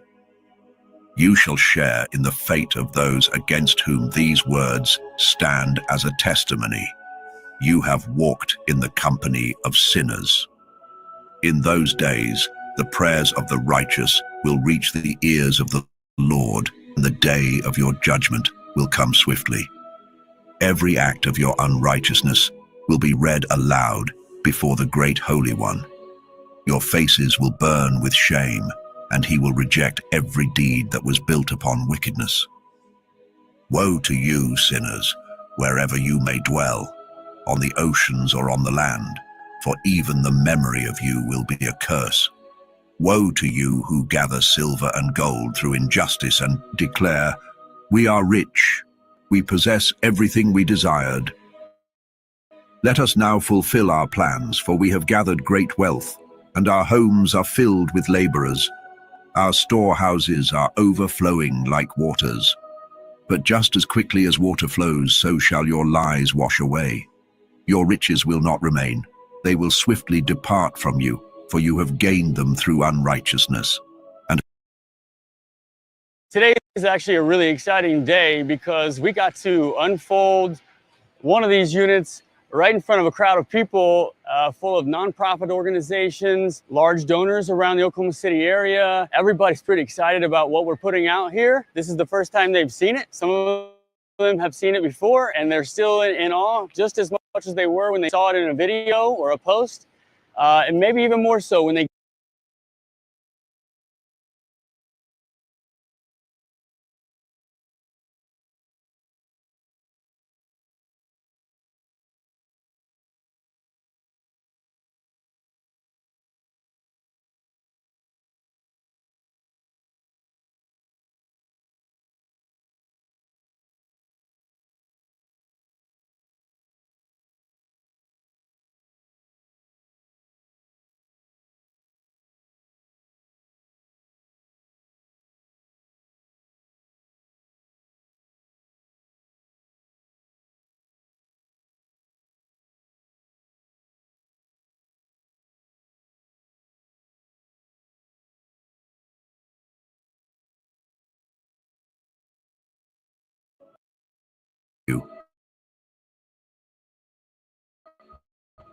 Enoch continued, with sorrow and fire in his voice, "I swear to both the wise and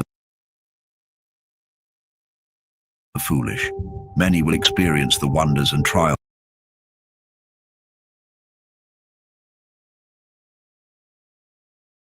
of life on this earth. But there will come a time when men will adorn themselves more extravagantly than women, wearing garments brighter than a virgin's, draped in gold, silver, and purple, displaying power, grandeur, and wealth. They will revel in their splendor as if it were endless, yet it will all pour away like water. In their lack of wisdom and understanding, they will perish alongside their possessions. With all their glory and wealth, they will be thrown into shame, slaughter, and utter destitution. Their spirits will be cast into the furnace of fire. I have sworn to you, sinners, just as a mountain does not serve as a slave, nor a hill as a handmaid to a woman. Sin was not sent upon the earth, but man created it himself. Those who commit it shall fall under a great curse. Women were not created to be barren, but because of the works of their own hands, they die without children. I swear to you by the Holy Great One, all your evil deeds are revealed in the heavens. None of your oppressive actions are hidden. Do not deceive yourselves, thinking in your hearts that you know nothing. that you do not see. Every sin is recorded daily in the presence of the Most High. From now on, you know that every act of oppression you commit is written down until the day of your judgment. Woe to you, fools, for through your foolishness you will perish. You sin against the wise, and no good fortune will be your portion. Be aware, you are destined for the day of destruction. Do not expect to live, sinners, for you know no ransom. You are prepared for the day of great judgment, the day of tribulation, and overwhelming shame for your spirits. Woe to you who are hardened in heart, who commit wickedness and consume blood. Where do you find good things to eat and drink and to be filled? It is from the abundance that the Lord, the Most High, has placed on the earth. Yet you will have no peace. Woe to you who love unrighteous deeds. Why do you hope for good things? Know that you will be delivered into the hands of the righteous, and they will cut off your heads without mercy. Woe to you who rejoice in the suffering of the righteous, for no grave will be dug for you. Woe to you who disregard the words of the righteous, for there will be no hope of life for you. Woe to you who write down lies and godless words, spreading your deceit so that others may act wickedly toward their neighbors. You will find no peace, and a sudden death will come upon you. As Enoch's words grew more intense, he continued to condemn those who revel in evil. Woe to you who work in godlessness and take pride in lies. You will perish, and no happiness shall be yours. Woe to those who twist the words of righteousness and break the eternal law, transforming themselves into sinners. They will be trampled underfoot on the earth. In those days, you who walk in righteousness, prepare your prayers to be a testimony before the angels, so that they may present the sins of the wicked before the Most High. In those days, nations will rise up, and families will be torn apart on the day of destruction. The poor will abandon their children, even their nursing infants, allowing them to die. They will show no pity for their beloved ones. And again, I swear to you, sinners, that sin has prepared itself for a day of endless bloodshed. Those who worship stones, carved images of gold, silver, wood, and clay, those who bow to impure spirits and demons, will find no help from them. They have become godless because of the foolishness of their hearts. Their eyes are blinded by fear, and their minds are consumed by dreams and false visions. Because of their lies and their worship of mere stones, they will perish in an instant. But blessed are those who accept the words of wisdom and follow them, who walk in the paths of the Most High and keep to his righteousness. They will not become godless with the wicked, and they will be saved. Woe to you who spread evil to your neighbors, for you will be slain in Sheol. Woe to you who use false measures and bring bitterness to the earth, for you will be utterly consumed. Woe to you who build your houses with the toil of others, with bricks and stones of sin. I tell you, you will find no peace. Woe to those who reject the eternal inheritance of their fathers and follow after idols, for they will have no rest. Woe to those who commit injustice, support oppression, and murder their neighbors. You will face the great day of judgment. The Lord will cast down your glory, fill your hearts with sorrow, and stir up his fierce anger against you. He will destroy you with the sword, and the righteous will remember your sins forever. In those dark days, fathers and sons will fall together, smitten by violence, as brothers will turn against each other, and death will claim them until rivers flow red with their blood. No man will withhold his hand, not even to spare his own son or his son's son. The sinner will not hesitate to slay even his most honored brother. From the first light of dawn until the setting sun, the slaughter will be unceasing, and the blood of sinners will rise so high that horses will wade chest deep in it, while chariots are submerged in the crimson flood. In that time the angels will descend into hidden places, gathering those who have led humanity into sin. And on that day, the Most High will rise to execute his great judgment upon the sinners. Over all the righteous and the holy, he will appoint guardians from among his angels to protect them like the apple of his eye, keeping them safe until all wickedness is wiped away. Though the righteous may sleep long in their graves, they need not fear, for their rest is secure. The children of the earth will witness this. They will see the wise dwell in safety and will finally understand the words of this prophecy. In that day, they will realize that their wealth cannot save them from the consequences of their sins. Woe to you, sinners, Enoch proclaimed. On the day of unbearable anguish, you who torment the righteous and burn them with fire will be repaid for your deeds. Woe to you, hardened of heart, who stay awake plotting wickedness. Fear will descend upon you, and none shall be there to rescue you. Woe to you, for the words of your mouth and the works of your hands, born from your godlessness, have earned you a fate worse than the fire itself. You will burn in blazing flames, hotter and more terrible than any earthly fire. And know this, the Most High will inquire of the angels concerning your deeds. He will question the sun, the moon, and the stars about your sins, for you have passed unjust judgments upon the righteous here on earth. Even the clouds, the mist, the dew, and the rain will testify against you. Because of your evil, these will be withheld, and the heavens will remember your wickedness. Go ahead, offer gifts of gold and silver to the rain, hoping it will fall again, or to the dew, so that it will descend upon you. But it will be to no avail. When the frost and snow with their biting cold and the raging storms with all their plagues come upon you, you will not be able to stand against them. Enoch then turned to speak to the children of heaven, the faithful. Look to the heavens, all of you who are children of the Most High. Behold the works of the Almighty, and let reverence fill your hearts. Do no evil in his presence. If he shuts the windows of heaven, withholding the rain and dew from the earth because of your sins, what will you do then? And if his anger burns against you because of your wickedness, what hope?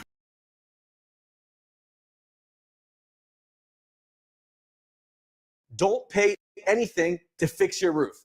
Homeowners can get a free roof with zero out-of-pocket savings of $25,000. So if your roof is leaking, Hope will you have. You cannot plead with him, for you have spoken proud, insolent words against his righteousness, and therefore you will know no peace. Do you not see the sailors upon the seas, how their ships are tossed to and fro by waves, how they tremble in fear as the winds rage around them? They are afraid because their treasures sail with them, and they dread that the sea will swallow them whole. Yet sinners, you who walk upon the earth, do not fear the Most High, though all the seas, their waters, and their movements are his handiwork, bound by his command. He speaks, and the waters dry up, and all that live within them perish, and yet you fear him not. Has he not created the heavens and the earth, and all that is within them? Has he not given wisdom and understanding to every creature that moves upon the earth and within the sea? Even the sailors tremble before the power of the sea. Yet you sinners do not tremble before the Almighty. Enoch's voice grew darker as he foretold the day of reckoning for the wicked. In the days when he brings a terrible fire upon you, where will you run? Where will you find deliverance? When he sends forth his word against you, will you not tremble in fear? Even the lights of the heavens will tremble in great terror, and the earth will quake with alarm. The angels will move to carry out their commands, and in their fear, they will seek to hide themselves from the presence of the great glory. The children of the earth will tremble, and you, sinners, will be cursed forever. You will know no peace. But do not fear, righteous souls. Be full of hope, you who have died in righteousness. Do not grieve because your soul has descended into Sheol in sorrow, or because your body did not prosper in life according to your goodness. Be patient and wait for the day of judgment upon the sinners, for the day of curses and retribution. For when you die, the sinners mock you, saying, as we die, so die the righteous. What gain do they have from their deeds? Look, they die just as we do, in grief and darkness. What more do they have than we? From now on, we are all the same. What will they receive? What will they see forevermore? They too have died, and from this point forward, they will never see the light. But I tell you, sinners, while you feast and drink, robbing and sinning, stripping men of their dignity and wealth, living in comfort and seeing good days, you do not see the truth of the righteous. Their end is peaceful, and no violence touches them until death. And though you say, they perished as though they had never existed, and their spirits descended into Sheol in sorrow, you deceive yourselves, for their rest is in righteousness, and their reward will be revealed in the judgment to come. Now, I swear to you, O righteous ones, by the glory of the great and honored, the mighty one who reigns in supreme dominion, by his immeasurable greatness, I swear to you this truth. I know a profound mystery, a secret hidden in the heavens. I have read from the sacred tablets of the divine, and I have seen the holy books where it is written. It is recorded that all goodness, joy, and glory have been prepared for those who have died in righteousness. I have seen that these treasures are written down for their spirits, and abundant blessings are set aside for you, far greater than what the living could ever know. For your spirits, you who have departed in righteousness, shall live on and rejoice. Your spirits shall not perish, nor will your memory ever fade from before the face of the Great One.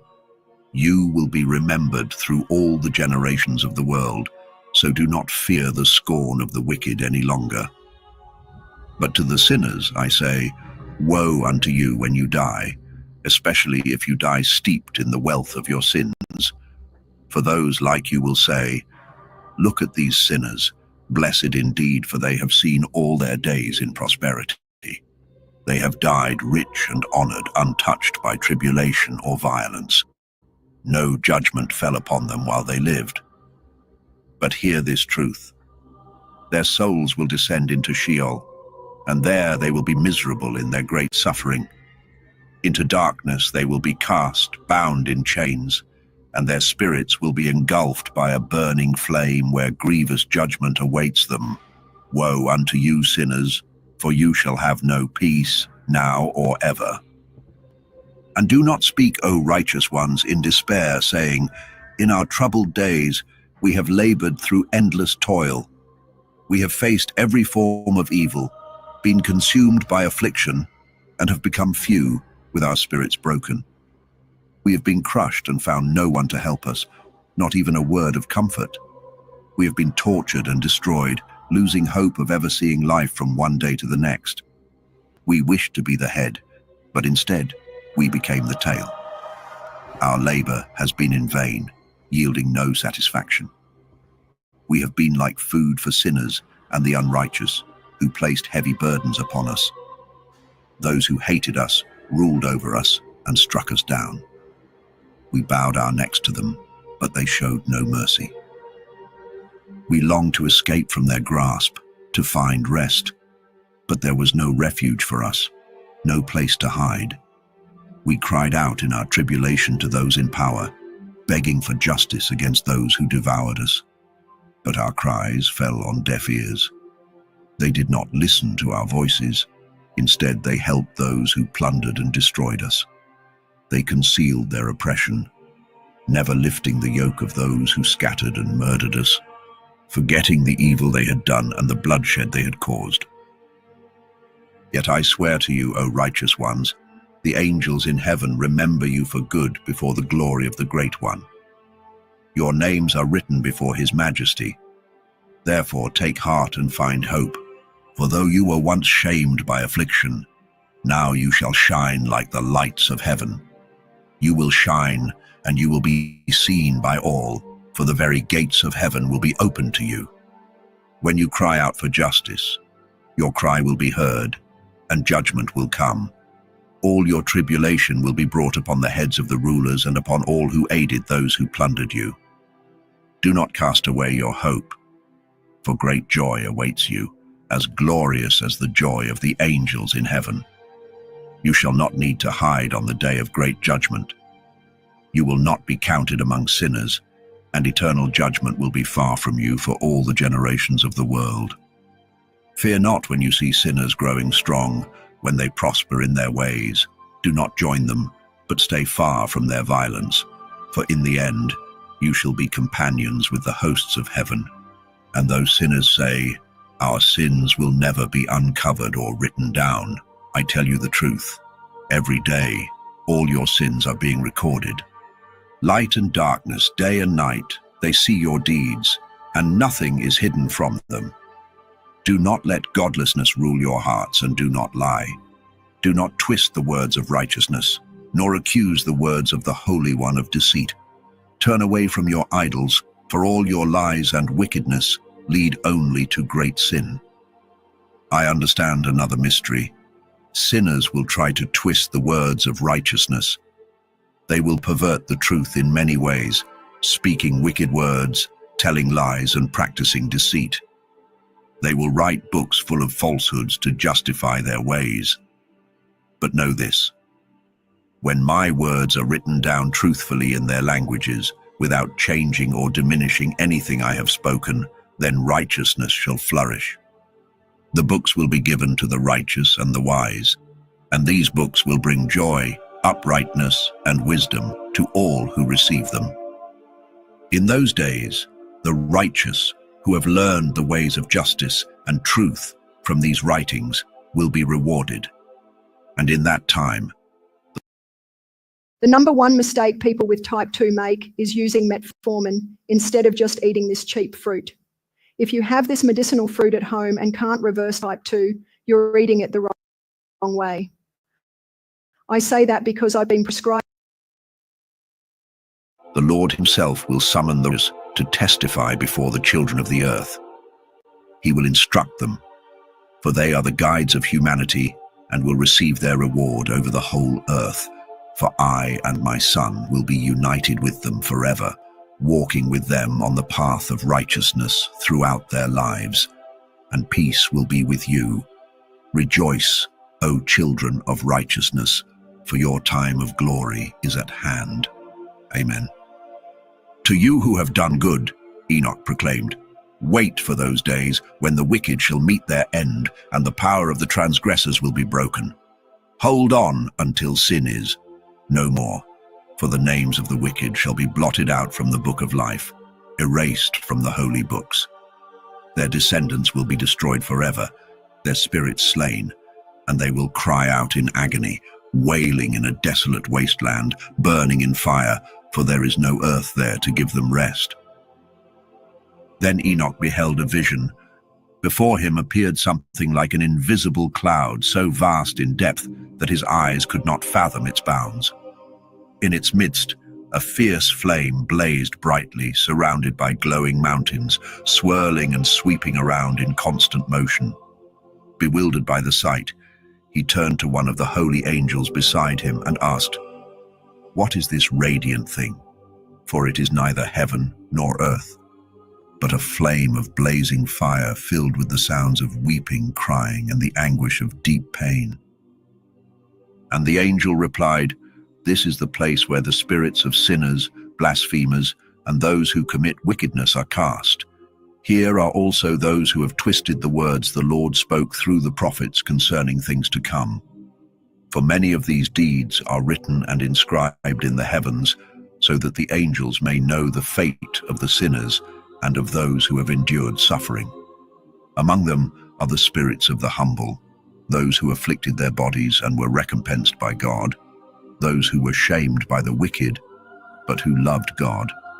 They did not crave gold, silver, or the pleasures of this world, but surrendered their bodies to torment.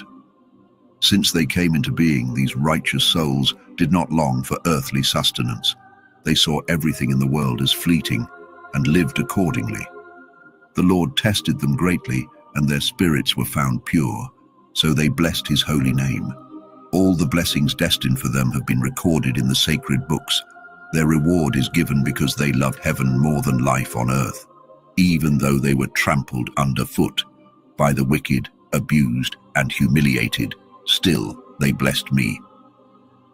Then the Lord spoke, saying, I will summon the spirits of the righteous, those who belong to the generation of light.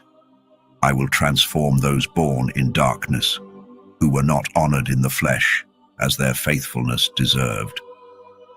I will bring them forth into radiant light, those who have loved my holy name, and I will seat each one upon their throne of honor. They shall shine with a brilliance that knows no end, for righteousness is the judgment of God. To the faithful he will give faithfulness, and they shall dwell in the paths of uprightness. The righteous will gaze upon those born in darkness as they are led into the shadows.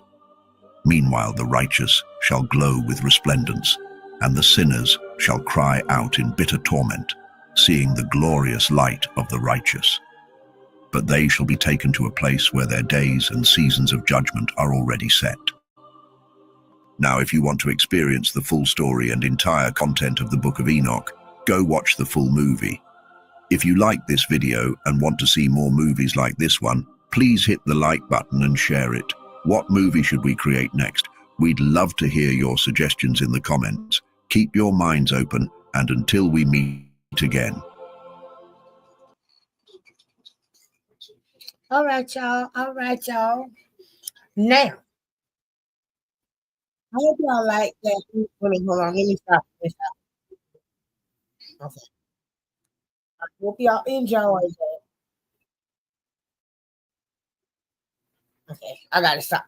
I hope y'all enjoy that. And tomorrow, well, no, I don't want to lie. Okay. If not tomorrow, no. Tuesday better. And then again, I might do it tomorrow. I want to do the whole book. They got the whole book where everything is included. We'll try that one. Yeah. And then next, we're going to go to Jubilees. I don't want to be a teacher because I'm a woman and there are men here and I'm not supposed to be teaching no men. So I'm trying to work on that, y'all. So what we're going to do is just look and listen. And y'all want to talk about it with me or with anybody else, I mean, y'all can text me afterwards. My email is put up in it's on my page somewhere. I got my email up there. So y'all can email me so we can talk about it more.